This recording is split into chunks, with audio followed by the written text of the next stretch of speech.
তৌহিদের সিস্টেম ভালো না, তারপর আসামির অনেক টর্চার করে, কিন্তু আওয়ামী লীগের একটা রাজত্ব, মানে একটা ওয়ার্ডে 12 জন আওয়ামী লীগ, সরি 11 জন আওয়ামী লীগ, 12 নম্বর আমি কি পরিমাণ টর্চার দিচ্ছি আমার পিকটি, আমার মা তো আমি মানে আদালতের ভিডিওগুলো যদি মানে যারা ছিল তারা তো দেখছে আমি কোর্টে কাটতেছিলাম, মানে আমার শুনানি হওয়ার আগে, মানে আমার শুরু অনেক খারাপ।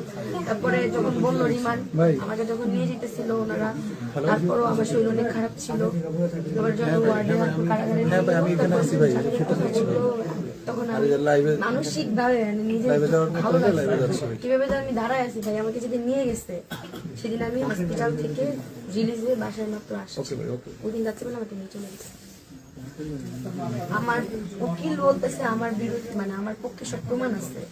তারপর তদন্ত অফিসারকে ম্যাজিস্ট্রেট প্রশ্ন করলো, আপনার কি জাহান্নামা ছাড়া 1 নম্বর বিবাদীর বিপক্ষে আর কোনো প্রমাণ নেই? উনি বললো না, উনি 7 দিনের রিমান্ড ছিল, উনি 2 দিনের রিমান্ড মঞ্জুর করে দিয়েছে।